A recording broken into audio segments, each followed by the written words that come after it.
binabati namin kayo sa iyong pagsama sa atin, sa ating gawain sa umang ito. Nawa pagpapala ng Panginoon ay igawad sa atin. Naisip niyo na ba kung ano yung inyong magiging laman ng inyong pahimakas na salita o pag panahon nyo na ay ito yung mga huling sasabihin nyo? How you imagine what will be your last dying words or departure words when your time is up? Tingnan natin ang ilang mga nabanggit na mga kilalang tao, no? Yung sila ay papanaw na, ito ang kanilang sinabi. Si Adoniram Judson, gantong sinabi niya, I am not tired of my work, neither I am tired of the world. Yet, when Christ called me home, I shall go with gladness of a boy bounding away from school. Si Susanna Wesley, ganito sinabi niya, mamamatay na siya. Children, when I'm gone, sing a song of praise to God.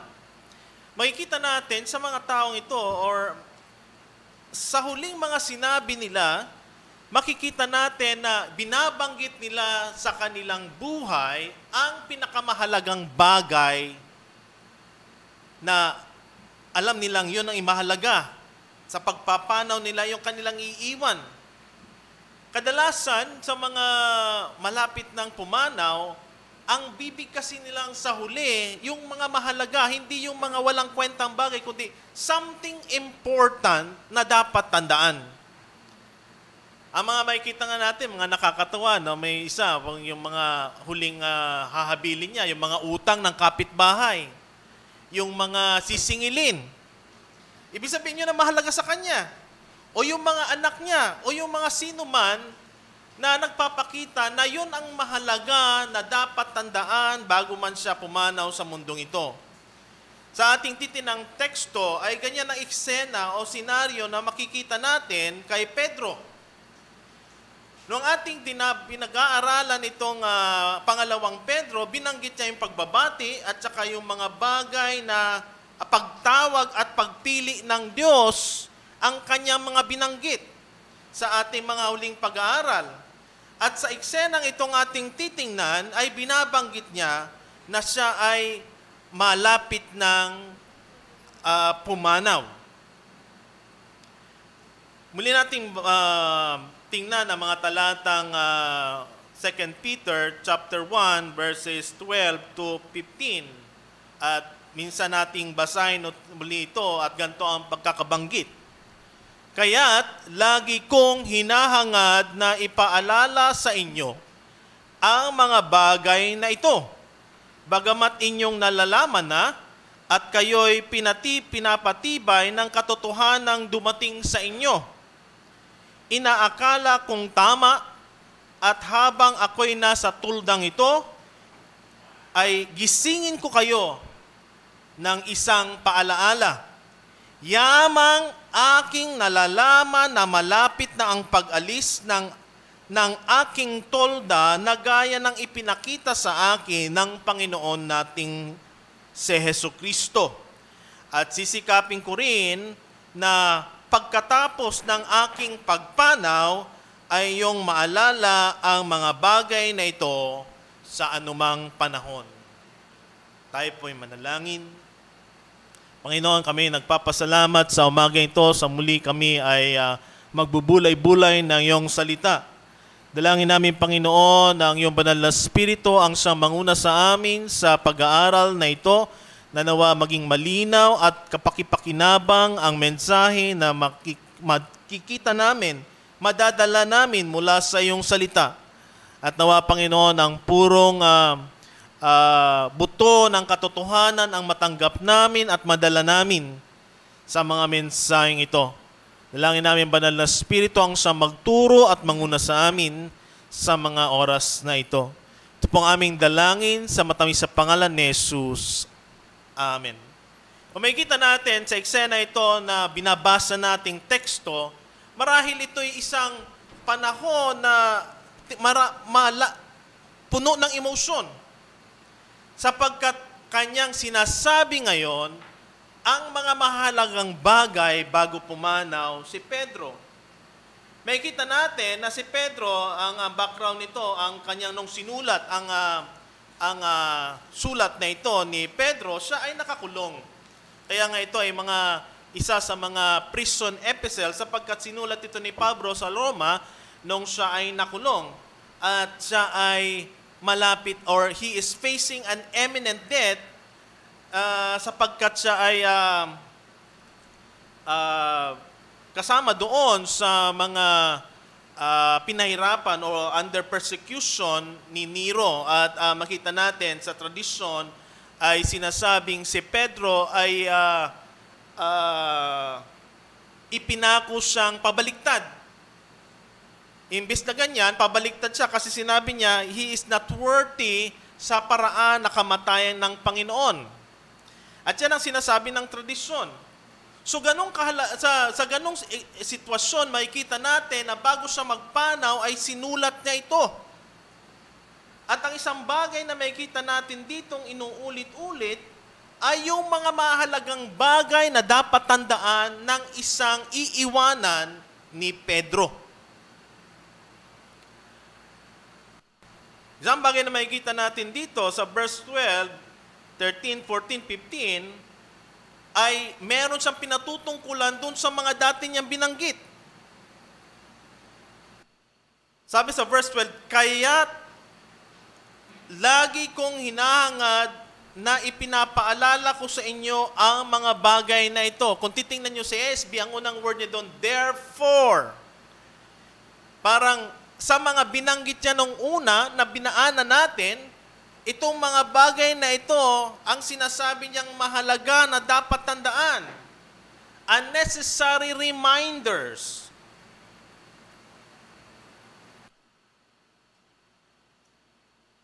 Marahil sabihin natin si Pedro ay matanda na itong panahon na ito na sinusulat niya ito at malapit na siyang mamatay. Ano yung crucial issue na binibigyang halaga ni Pedro dito bago siya pumanaw? Hindi siya nagbigay ng nobela. Hindi siya nagbigay ng mga bagong mga kaisipan, katotohanan na dapat tandaan. Hindi rin siya nagbigay ng sikreto na ibinigay doon sa mga maiiwanan niya. Peter simply remind them what are the things that they already know. Binibigyan pansin ni Pedro dito na tandaan nyo yung mga bagay na alam nyo na.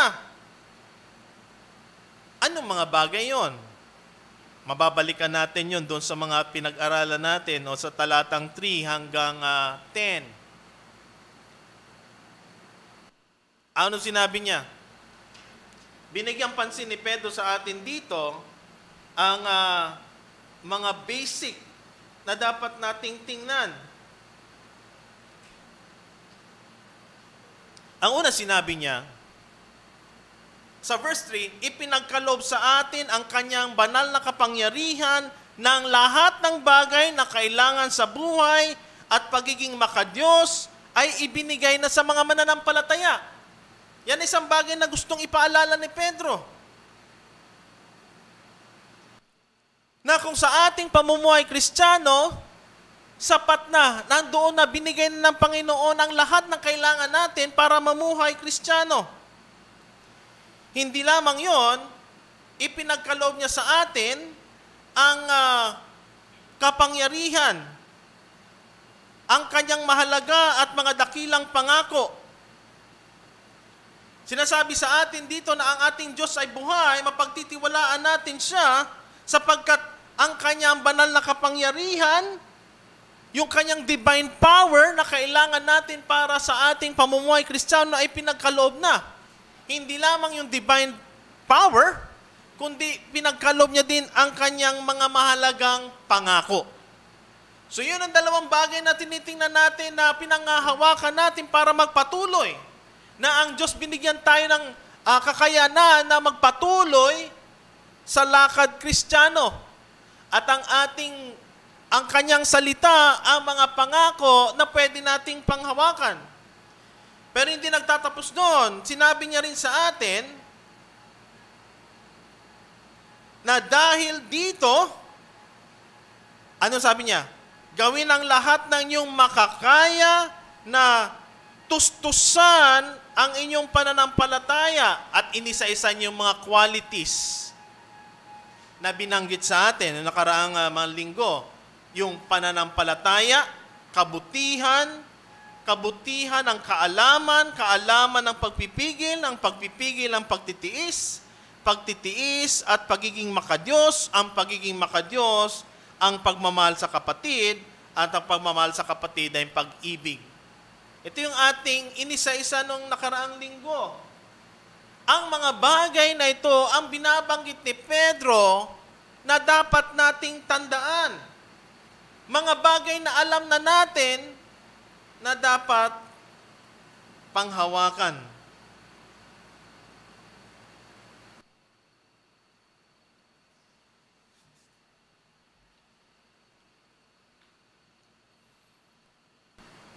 Isang bagay na dapat natin tandaan, bago natin tingnan yung mensahe, ano ba ang dapat nating pagtingin sa kamatayan?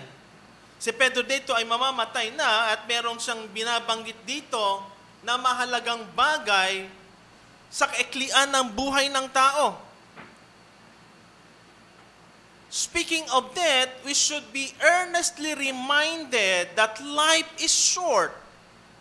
And when life is short, ano ang dapat nating maging focus?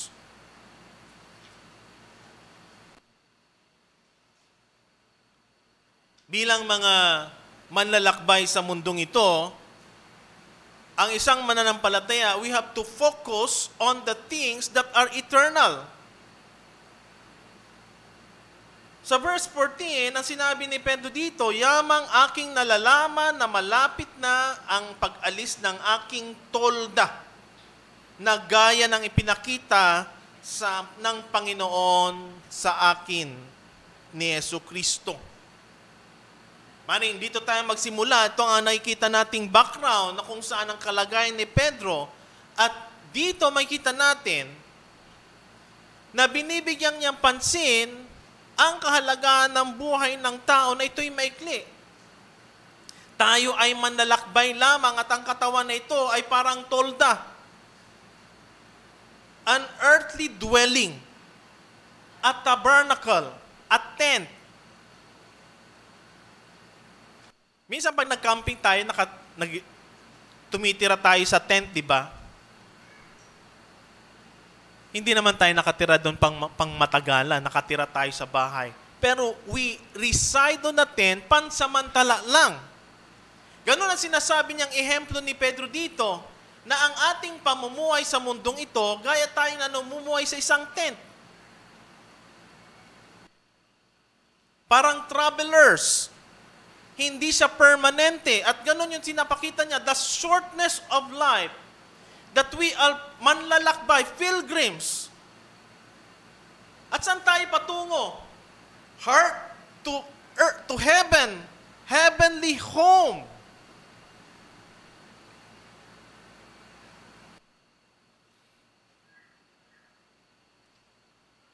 Sa mga mananampalataya, heaven is our permanent home.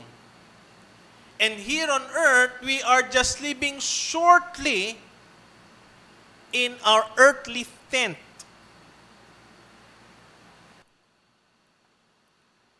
So isang punto dapat natin tingnan dito, na ang ating mga katawan, it will be decaying, maaagnas, mawawala for a short time. So kung ganun ang kalagayan ng ating mga katawan, ano ang dapat nating focus sa ating pamumuhay? Those things that are not seen. And things that are not seen are eternal. Mga bagay na something about sa langit. Mga bagay for eternal value. Sapagkat wala tayong madadala ni isang bagay mula dito sa mundong ito sa lugar na pagdadalan sa atin ng Panginoon. And Peter is reminding us, verse 14, na ang ating katawan ay panandalian lamang sa mundong ito. Saan dapat nakafocus ang ating pananaw? Pangalawang bagay makikita natin dito that kailangan nating i-cultivate yung ating view, the biblical view of death.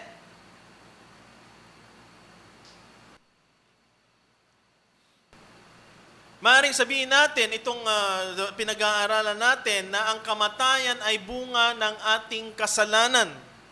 Kung bakit ang bawat isang tao ay namamatay, ito ay bunga ng kasalanan. The original sin from Adam na ipinasa sa atin. Kaya nga sa pag-aaral natin ng salvation in children, even small children, they die because may nananalaytay sa kanilang original sin.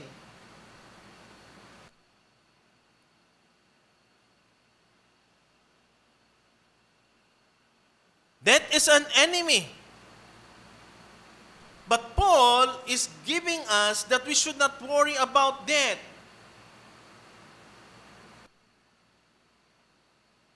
Yes, death is unpleasant, the death of an old man, yet we should not be worried or upset about it.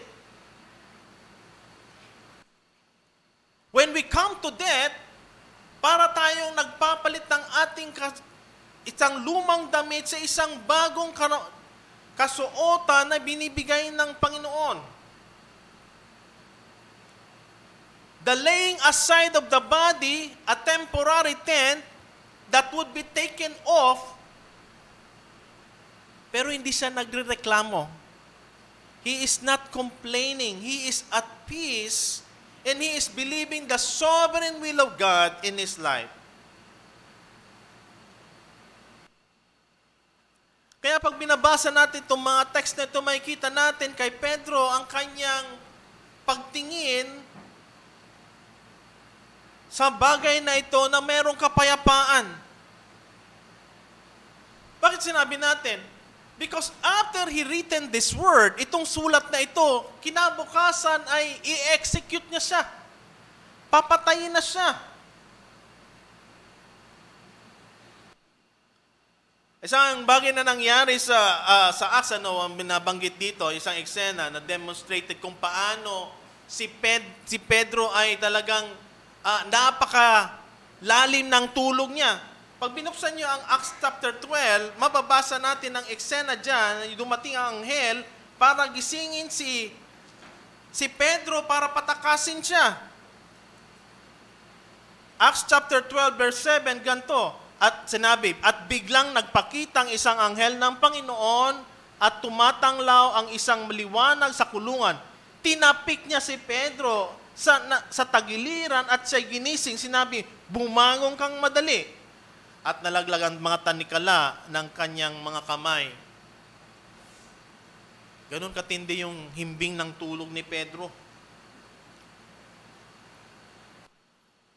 He was sleeping sound asleep, na kahit alam niya na mamamatay siya the following day, meron siyang kapayapaan na anuman nangyayari sa kanya, ang kalooban ng Diyos ang magaganap. Peter was subject himself to the Lord's will kung paano siya mamamatay. Kung mababasa natin ng verse 14, sabi niya, gaya ng ipinakita sa akin ng Panginoon nating Hesukristo. Alam niya na. Dinibil na sa kanya ng Panginoon. Isang bagay na dapat nating tingnan na ang kamatayan, death, is not cessation of our existence, but rather a separation of soul and the body. Pag tayo namamatay, ang ating katawang lupa ay may iwan dito, pero ang ating kaluluwa ay buhay pa din.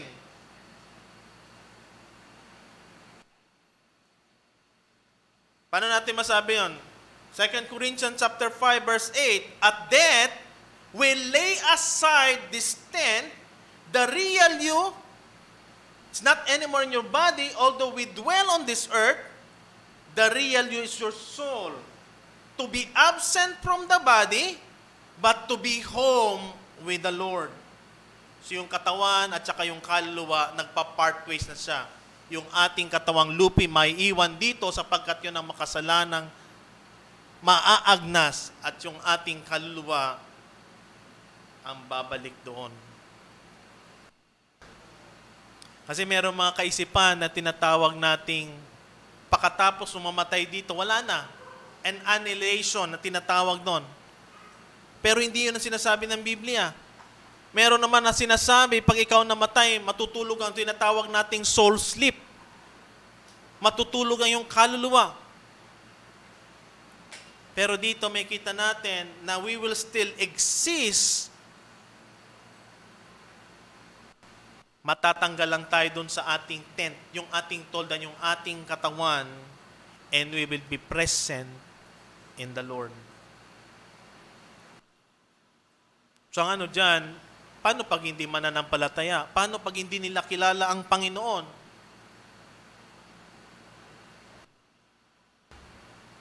And when Christ return, we will receive that new resurrection body, and that is not anymore subject to aging, disease, and death.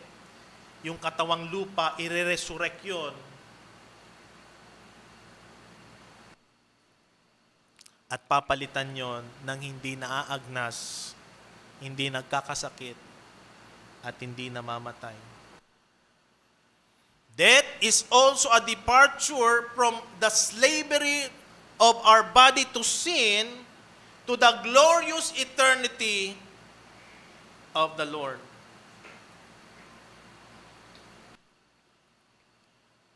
So ito isang bagay na makikita natin. So anong dapat nating tingnan sa ating buhay para sa ating buhay? To use our remaining time for the service of the Lord. Hindi natin alam kung gaano kahaba ang buhay natin sa mundong ito. Kaya nga sa bawat pagising natin, nagpapasalamat tayo sa Panginoon na binuhay tayo, buhay pa tayo. Sapagkat merong mga natulog na kinabukasan, hindi na sila nagising. And yet, what will you do with your life? The remaining life, the remaining time of your life in this earth, to serve the Lord. Use our remaining time to serve the Lord. At ito yung ulit-ulat ni binabanggit ni Pedro dito. Sa verse 12 sabi niya, kaya't lagi kong hinahangad na ipaalala sa inyo. Verse 13, inaakala kong tama habang nasa tulad ito, gisingin ko kayo ng isang palaala. Maging sa verse 15, sisikapin ko rin na makapagtapos ng aking pagpanaw ay maalala ang mga bagay na ito sa anumang panahon. Yan ay isang bagay na makikita natin dito na inuulit-ulit ni Pedro. That why we are living in this earth, how we will use our time. Pare-pareho tayo mayroong 24 hours. Pare-parehong oras na meron tayo. Iba-iba ang ating ginagawa, iba-iba ang ating mga pinagpapahalagan sa ating oras. Paano ba natin pinapahalaga ng oras natin? Kadalasan pag tayo ay babakasyon, ang oras ay parang matagal. Pero pag nagtatrabaho tayo, parang ang bilis naman ng oras. Hindi natin namamalayan. Pero ang katanungan doon, lahat pa rin pantay-pantay ang oras na binigay ng Panginoon sa atin. How do we value our time for the Lord? Are we giving our time also for the Lord in service for Him? At yun ay isang bagay na inuulit-ulit ni Pedro dito. Kaya nga isang Puritan na ah, Puritan, pangalan niya si Richard Baxter. Sabi niya, sa kanyang preaching ganito, I preach as never sure to preach again, and as a dying man to a dying man. Na sa bawat pamamahayag niya, as if ito ang kanyang last time na maririnig ng mga tao sa kanyang pamamahayag. Because life is short, and we have to be earnest about it.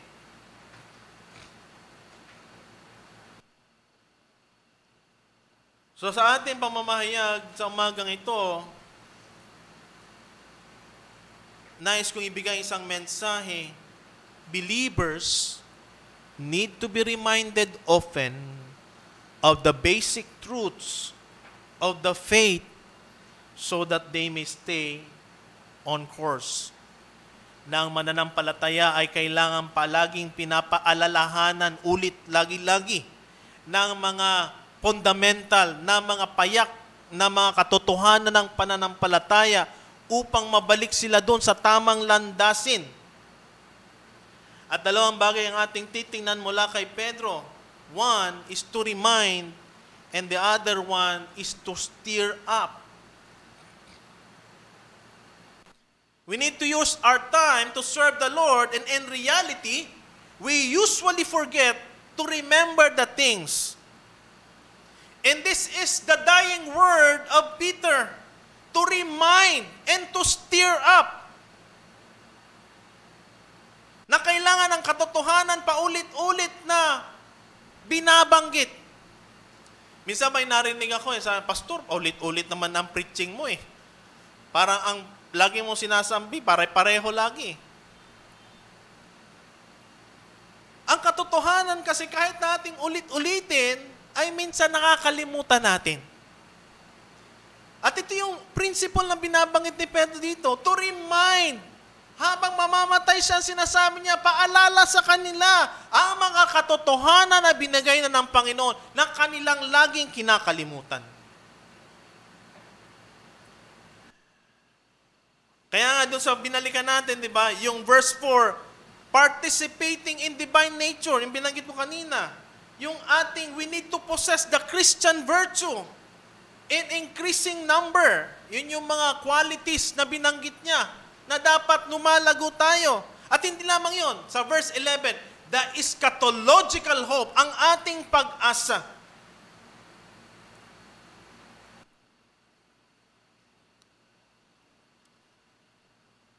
Na ang mga katotohanang ating pinangahawakan, hindi ito mga guni-guni lamang. Hindi ito mga kathang-isip lamang. Ito ay nakasandig, established in the firm word of God. Kaya nga, di ba, ang 2 Peter ay nasulat ito sapagkat sa loob ng iglesia ay pumapasok na ang mga katuruan na sumasalangsang sa katotohanan. Sa 1 Peter, may kita natin dito, ang binibigyang pansin dito, yung mga bagay outside, yung persecution. But here, ang kanyang sinasalangsang dito, ang mga katotohanan na nagdadala sa mga tao sa mga lingkaturuan. Ang kanyang pinapaalala uli, ang mga bagay na ito na mahalaga. Firmly establish the Word of God.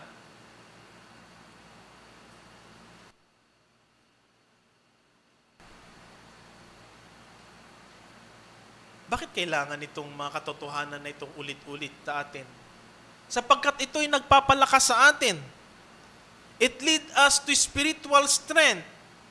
And those that receive teaching, yung mga natutunan natin, pinapatatag tayo nito.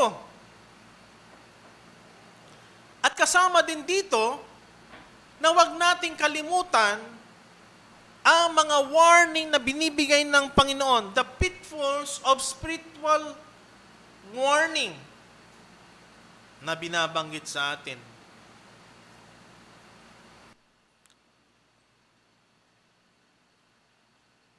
Sa unang binanggit ni Pedro dito, to remind us, to recall, Kaya't lagi kong inaangad na ipaalala sa inyo ang mga bagay na ito. The importance of reminder. Tayo kailangan din natin ng mga reminder once in a while. Magigising ng maaga, gisingin mo ako, paalala mo sa akin. Sapagkat may mga pagkakataon na, may mga nakakalimutan tayo. Ako nga lang dito pag akyat ko sa taas, bakit umakyat ako dito? Ano bang kailangan ko? Bababa ka na uli para maalala mo. May mga ganong sitwasyon.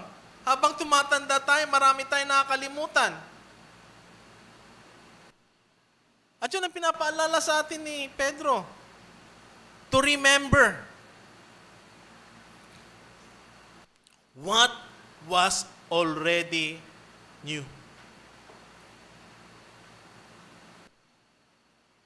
Wala na pwedeng dagdag. Kadalasan ng mga tao, ayaw na nilang marinig yung mga dati nilang napapakinggan sapagkat alam ko na yan, narinig ko na yan Alam nga nila mentally, pero are they experiencing it sa kanilang buhay? They may know it mentally, pero are they applying it into their lives? Minsan they want to know more something about something new. Para mas madali ang mga bagay, para mas madali yung mga gagawin, and they don't want to be reminded of the old lesson that they struggle with. Kaya nga dito makikita natin yung mga taong sinusulatan ni Pedro ay naghahanap na sila ng ibang mga knowledge. At yung sinasabi ito yung Gnostic knowledge na kung saan yung ibang ilan lang ang may nakakaalam. We know that secret knowledge na hindi ninyo alam. At yun ang pinipigilan ni Pedro sapagkat sinabi niya, everything there is nilatag na ng Panginoon, wala nang bago. At yung mga tao na lagi naghahanap ng mga bago, kaminsan sila ay nadadala doon sa mga bagay na sikreto. At yun yung isang bagay na tinitingnan dito, na ina-arrest ni Pedro. Yung mga ilan lamang ang merong nakakaalam.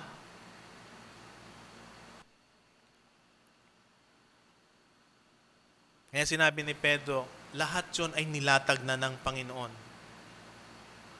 We want to be told something new that we can make us successful without even mastering the old lesson. Kaya nga dito, habang mamamatay na si Pedro, yun ang paulit-ulit niya. Therefore, I will always be ready to remind you of this thing. I will consider it right, and I also will be diligent. I will make effort na paalala sa inyo ito. Always ready.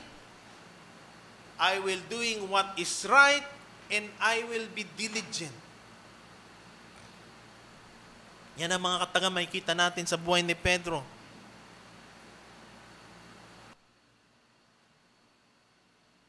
Kadalasan, ang isang bagay na makikita natin, mga complex na mga calculation, sa math man yan, ay merong pinanggagalingan na basic. Di ba? Meron laging basic na pinanggagalingan yung mga complex na yon. Maging sa ating buhay Kristiyano, yung mga basic na yon ay mahalaga. We have to go back to the basic. We must go back to the foundation of our salvation and the living of our Christian faith. We have to return to the fundamental. At yun ay binanggit na ni Pedro.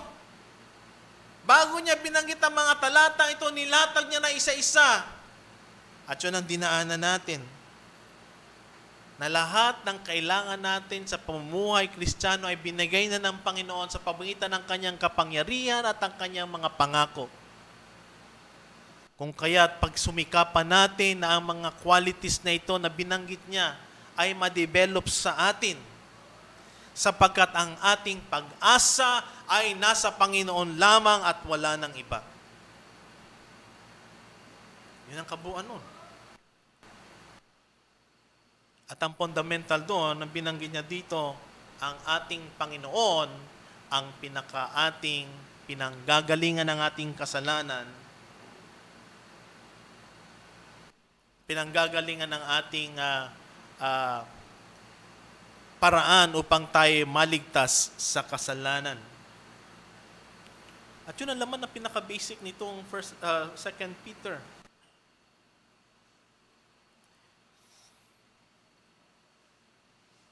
And therefore, it is pointed us back to the reason that is ulit-ulit na nire-remind ni Pedro sa atin. It is pointing us back to 11 and 12. Kaya mga kapatid, lalong pagsumikapan ninyong patatagin ang pagkatawag at pagkapili sa inyo, sapagkat kung gawin ninyo ito, ang mga bagay na ito, hindi kayo matitisod. 11. Sapagkat sa gantong paraan ay masaganang ibinigay sa inyo ang pagpasok ng walang karian sa ating Panginoong tagapagligtas na si Jesucristo. Kaya itong mga talatang binalikan natin, itong component na mga bagay na nais niyang paalala sa atin. It speak of assurance, it speak of our spiritual growth, and speak of our Savior.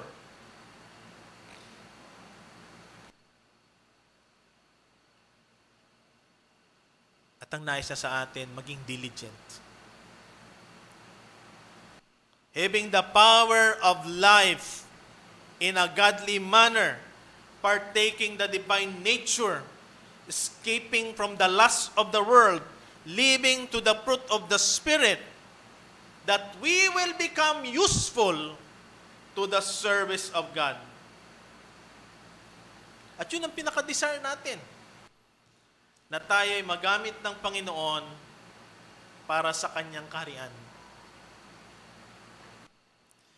Marahil ganito yung bagay na binabanggit ni Pedro, sapagkat when we look for things other than the basic, dalawang pwede nating ang kahihinatnan, pwedeng tinatawag nating legalism, kung saan na marami mga standards na ating susundan na hindi naman binabanggit ng salita ng Panginoon, mga dagdag, o pwedeng kalayawan na hindi mo naintindihin ng mga bagay na sinasabi ng Panginoon, kung ano yung nararamdaman mo, na tiling tama, ay ang kapatutungtuan, ang mapupuntahan mo yun, yung tinatawag nating licentiousness. Kalayawan. Na hindi naman binabanggit ng Panginoon. Kaya ito yung paulit-ulit to remind us of the basic truth of the Word of God para tayo mapanatili doon sa tamang landas na nilalakaran natin sa Panginoon. Pangalawang punto makikita natin dito, ang nais gawin ni Pedro, to stir up. Sa English, kikita yung word na to stir up, pero di sa Tagalog, ang nakalagay dito, inaakala kong tama na habang ako'y nasa tulog, gisingin ko kayo sa isang paalaala.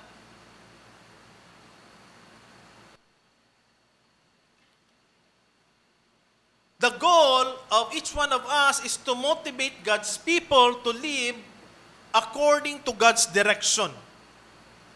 To remind them, to stir them up, na ang ating isipan ay may tuon natin sa fundamental truth na ginawa ng Panginoon sa ating buhay. At ang word na itong stirring up has something to do na gisingin. Itong word na ito ang ginamit din sa John chapter na parang ang sinasabi para siyang bagyo na siyang gumigising sa mga tao. At ito yung isang motivation kung bakit sinulat ni Pedro to. Na ang oras ay maikli, napakaikli ng ating buhay sa mundong ito, and he wants to make sure na ang kanyang mga sinasabihan ay sinusulatan ay magpapatuloy kahit wala na siya sa mundong ito. That they will follow to continue the scripture in the faith after he is gone.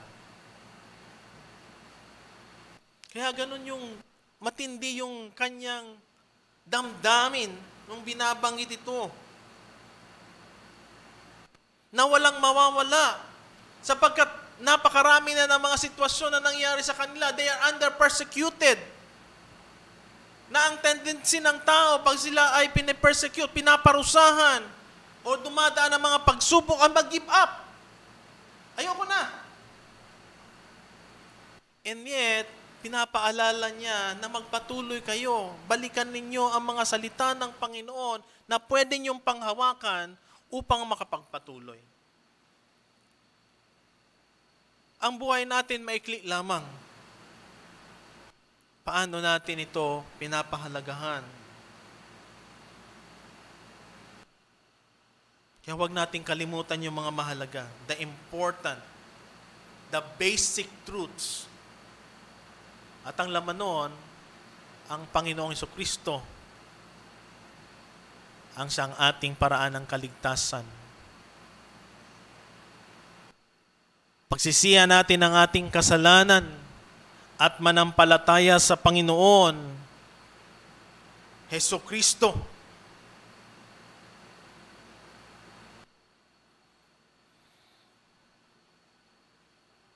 At yun ang ating laging binabanggit sa ating mensahe. Na tayo magpatuloy sa Panginoon. Huwag nating kalimutan ang kanyang mga kapahayagan. Examine ourselves in the light of the Scripture. That we will follow God according to His Word and we will not fall victim kung ano mga doktrina na nandyan na ginawa ng tao kaysa sa Diyos. Kaya kailangan gisingin. Sapagkat doon sa loob ng iglesia na sinusulatan ni Pedro, iba't iba ng mga kaisipan, mga katuroan na naroroon at nawawala na sila sa tamang landas. Kailangan silang gisingin na balikan ang salita ng Panginoon. Ito ang basic, ang payak na mensahe ng Diyos na siyang magpapalaya sa inyo. Balikan niyo ito. At yun ang binabanggit ni Pedro. They have to stir up their minds. Gisingin sila upang mapanumbalik. Marahil kapatid, ang iyong buhay ay nahihimbing, natutulog,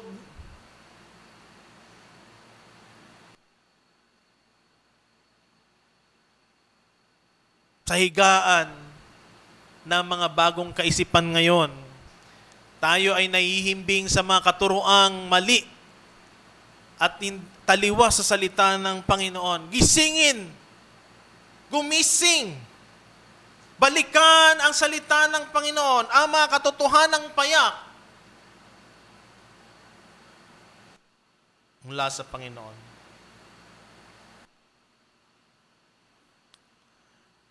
Sa mga nakaraang mga pag-aaral natin at ating tiningnan si Pedro bilang alipin at apostol ng Diyos.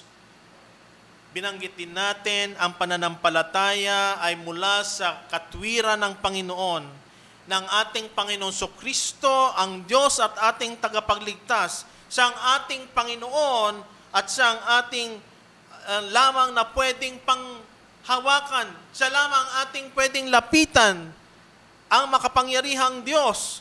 At ang ating Panginoon ay meron siyang kapangyarihan, divine power na binigay na sa kanyang mga anak na kailangan natin sa ating pamumuhay para mamuhay tayo na may kabanalan. At ito ay nanggagaling in a way sa ating marubdob na ating pagsasaliksik ng kanyang salita. We experience it, the knowledge of God. At hindi lamang yon, ang kanya, binigyan din sa atin na ang kanyang mga pangako na pwede nating panghawakan, na we will become like Christ in character. At anuman ang mga tayo ay papalayain niya sa mga tanikala ng pagnanasa sa mundong ito. At inisa-isa sa atin ang mga pwede nating panghawakan sa kanyang mga talata.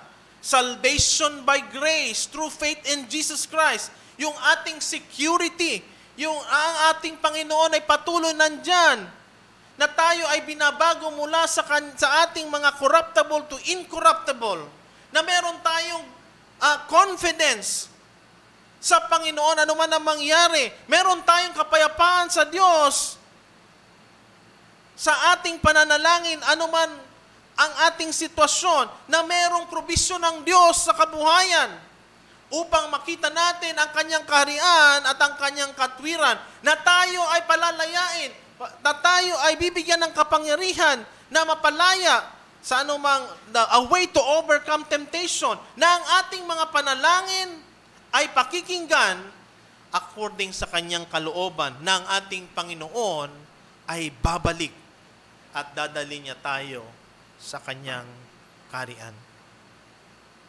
Yung mga pangako na yon, lahat yon ay napaloob sa mga munting talatang itong ating tiningnan.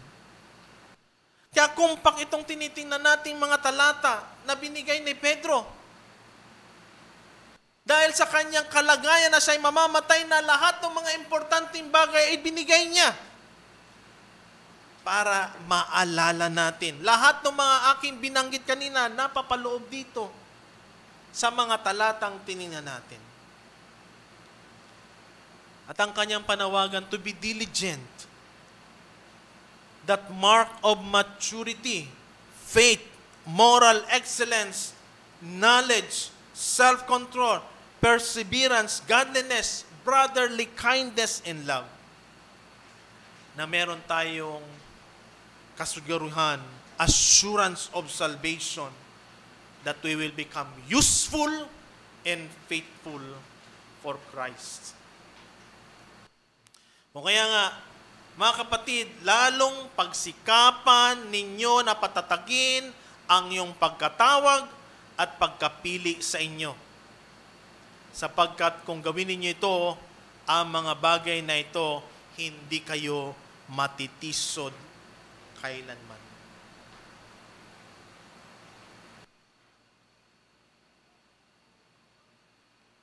Yan ang mga bagay na binigay sa atin ni Pedro sa mga maliit na talatang ito. Sa kanyang eminent na pagpanaw, dalawang bagay ang kanyang pinapaalala. Remember the basic truth of God na pinagkatiwala sa atin, and gisingin ang ating mga kaisipan na ang buhay ay maikli lamang. Make it a point to serve God. God has done His part. We also need to do our part. His divine power is already given to us, pertaining to life and godliness. And Peter is reminding us to be diligent to the fundamental truths and stir them up that we can live properly for God.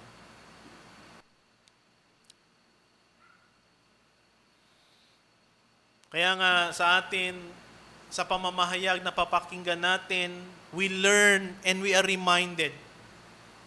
Ang dapat nating gawin ay i-apply ito sa ating buhay at lumakad tayo sa katwiran at kabanalan ng Diyos. At yun ang mga purpose ng ating pakikinig, ng mga mensahe, ng Sunday School, ng pagbabasa ng salita ng Panginoon, to remind us always. The challenge for us, do not take for granted God. Yung kanyang ginawa sa atin. Do not forget His promises, the precious promises of God. Do not neglect the power that is available na binigay ng Panginoon para tayo mamuhay na may kabanalan. Do not allow yourself to be apathetic, na walang pakialam o complacent, tamad, lalo na sa pagbabasa ng Panginoon. Know the basic. Do not let other things crowd your life. Go back to the basic, the fundamental truths of God. And be diligent to recall the truth that the Scripture is teaching us along the way. Sa pagtatapos, si William Carey, ganito ang kanyang sinabi na mamamatay siya. Yung missionary William Carey. When I am gone, speak less of Dr. Carey and more of Dr. Carey's Savior. Nawa mga kapatid, yan ang ating tingnan. Ang ating mabuhay ay nagsasalita, nagbibigay ng kapahayagan sa buhay ng Panginoon na ginagawa sa ating buhay. Let the Savior live in our lives. Speak about the Word of God. Speak about Jesus. Go back to the fundamental. Go back to the basic. And learn and master it. Manalangin tayo. Panginoon, kami nagpapasalamat sa umagang ito sa pagbabag ng aming kalooban, sa pagkalimot namin, Panginoon, ng mga payak na mga katotohanan tungkol sa inyo. Dalangin namin, Panginoon, na muli mo kaming ibalik, Panginoon, ang aming unang pag-ibig na hanapin kayo sa aming buhay. Dalangin din namin, Panginoon, ang mga bisita namin na hindi pa nakakilala sa inyo, na hanapin kayo, Panginoon, sa kanilang buhay. Pagsisihan ang kanilang kasalanan at manampalataya sa Panginoong Kristo. Pinakapayak na katotohanan na pwede namin panghawakan. Panginoon, kayo'y mahabag sa aming buhay. Tunay nga, Panginoon, na ang aming buhay, lagi namin nakakalimutan kayo. Inuuna namin ang aming sarili. Inuuna namin, Panginoon, ang mga bagay na hindi mahalaga. Nawa, Panginoon, minsan paibalik mo kami, Panginoon. Hanapin namin, balikan namin, paalala mo sa amin, Panginoon, ang mga payak na bagay na aming pinagsimulan. Ang mga payak na bagay na siyang magpapanauli sa amin upang lumakad na may kabanalan. Ang iyong salita, ang iyong mga pangako na pwede naming panghawakan. Panginoon, patawarin mo kami, Panginoon, if we take for granted your word, if we take for granted your commandment, if we take for granted, Panginoon, yung mga bagay na fundamental in us. If we take for granted ang mga bagay tungkol sa Diyo, mga bagay na makalangit. We ask for forgiveness, Lord. And we pray, Panginoon, na patuloy mo kaming ibalik na merong kagalakan, merong paghahanap, merong, Panginoon, thirstiness sa iyong salita. At nawa muli mapanauli ang mga bagay, ang aming buhay na merong paghahanap sa iyo. Patuloy mo, Panginoon, i-develop ang mga spiritual qualities na yung binabanggit mula sa pananampalataya hanggang sa pinakatuktok ng pag-ibig na ito'y lumago at mas dumami pa sa aming buhay. Patawarin mo kami, Panginoon, sa aming pagiging complacent, pagiging taking for granted na mga bagay tungkol sa inyo. Nawa, Panginoon, kami ay panauliin mo upang kami lumakad na may kagalakan at katapatan para sa inyo. Salamat, Panginoon. Ito pong aming dalangin sa matay sa pangalan ni Jesus. Amen.